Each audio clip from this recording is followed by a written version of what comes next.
I know, I talked about that I was going to do this one for months, and then stuff just keeps on coming up, whether it's vacation or having the previous games of 90 that I was doing in Let's Make a Deal, get DMCA takedown from YouTube. Yeah, it's not been fun. So, for my perpetual lateness, here's Scrabble. I'm not bothering with a fancy intro, let's just get to it. Rick Davis has already won $11,500. He is back to try to make it again to the bonus sprint. Today on Scrabble. A 9-letter word. The clue is they're always pushing people around. It's the crossword game you played all your life, but never quite like this. Scrabble is one of the best conversions of a home game to ever exist. The reason being is that it took the word building element from the original and didn't have any additional thing to it, and instead gave us a show that included creative clue writing, a format anybody could follow, an affable host that was on a comeback after a messy breakup from Merv Griffin, and one of the best sets in game show history. All these elements combined to give us Red Grundy's American 1-2 punch combo with Sale of the Century that was right up there with Tic-Tac-Toe and the Joker's wild effectiveness. So yeah, no big shock here. I absolutely love Scrabble. I love everything about it. The set, the host, the clues, everything about it. So let's just get right to it and talk about Chuck Woolery and see how he did on this show as compared to Love Connection. And here's your host, Chuck Woolery.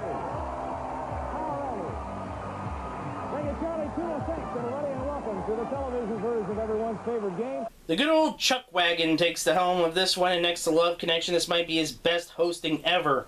I'm serious about this one. He has great chemistry with the staff, contestants, and genuinely likes doing his job. I already gushed about his hosting the Love Connection video, but there's something else about this run that makes his hosting great. His expressions. Anytime something goes weird on this one, he gives a lot of great facial expressions that would rival the meme-tastic Tucker Carlson watching someone eat mayo from the jar look. You'd think with those expressions make a great actor, but as already proven by 2 awful movies and soon-to-be GSG inductions, that never materialized.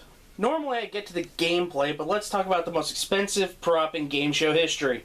The gigantic cube that housed the massive screen used for the front game board, the Scrabble Sprint stuff, among tons and tons of neon lights and computer cables to run said massive boards. Needless to say, it's one of the most impressive props ever. From it moving to spinning, it was just fantastic. Now, needless to say, it wasn't without its flaws. The logic behind the spinning cube was it would be 1 spin rotation before stopping, then it would go to break, and they would reset it. However, there was one infamous moment that happened. The board got destroyed. Mitt Dawson answered a lot of questions from the game show community before his passing in 2012. And the cube was one of the most asked. He talked about the destruction of the cube in earnest, although he wasn't part of the crew at the time when it happened.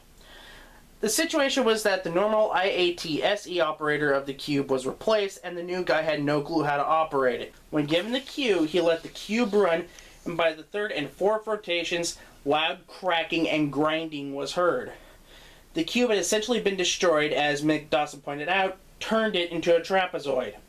Although the computers were saved, everything else had to be replaced, making it the most expensive prop in game show history. Nearly $1 million. Oh, and I need to clarify something about that. That is $1 million in 1984 money. Using my best conversion, that is $2.5 million in 2018. I can't think of any game show producer in the world who's willing to spend $2.5 million on a game show set. Who has that money to throw around? I mean, you have the wall and that gigantic thing. I doubt that cost $2.5 million. All of the props for The Price is Right, those don't cost $2.5 million. Wheel of Fortune doesn't cost $2.5 million for the wheel, the board, everything. Hell, I doubt they even give out $2.5 million nowadays on their show. And speaking of, let's talk about the show itself for Scrabble and its gameplay. Now let's talk about the format. The show underwent quite a few changes, but the core gameplay stayed the same. We're going to talk about the format for the show that I had from 1987 onward when the show went to a self-contained format. The first part of the game was the crossword. Here, two contestants play the first crossword, namely the champion and the challenger of the opposite sex.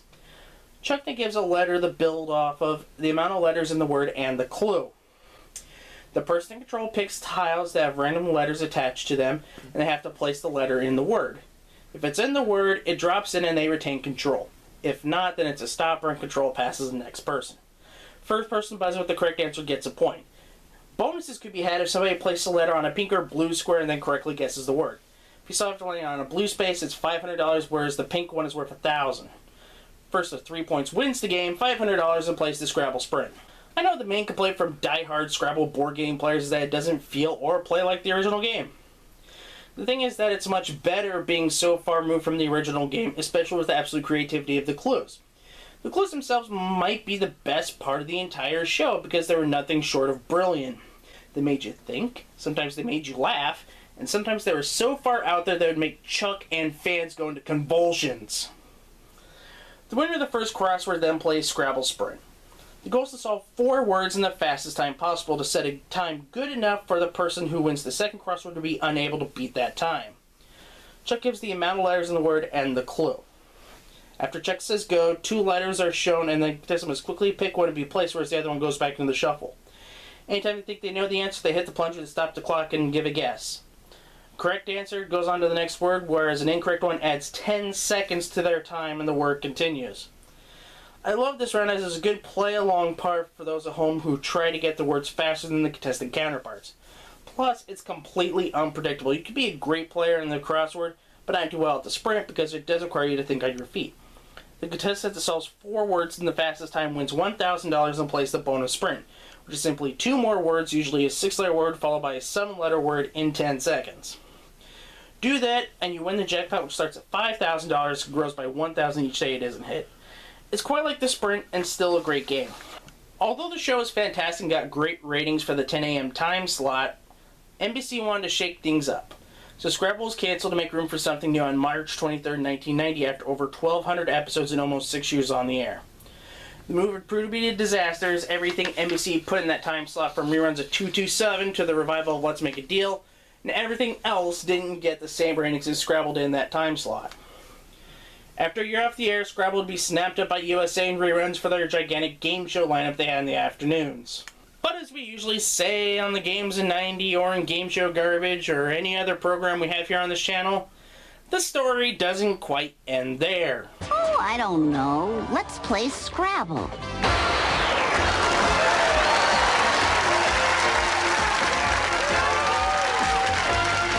And now, here's the host of Scrabble, Steve Edwards.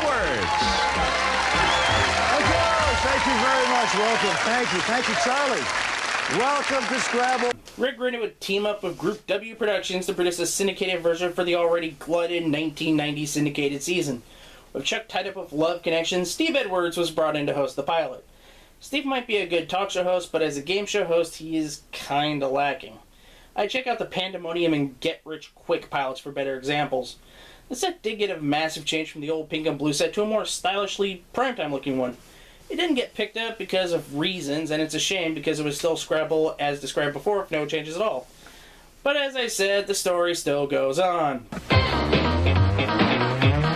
It's a 9-letter word, and the clue is, he's got a lot to learn. It's the crossword game you've played all your life, but never quite like this. And here's your host, Chuck Woolery. Alrighty.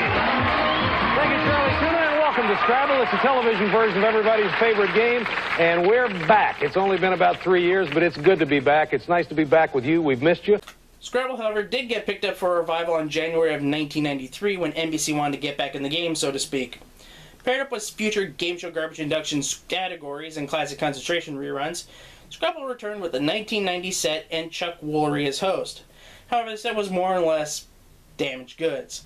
During the first few weeks of the show, the scoring monitors and the lights that display stoppers didn't work.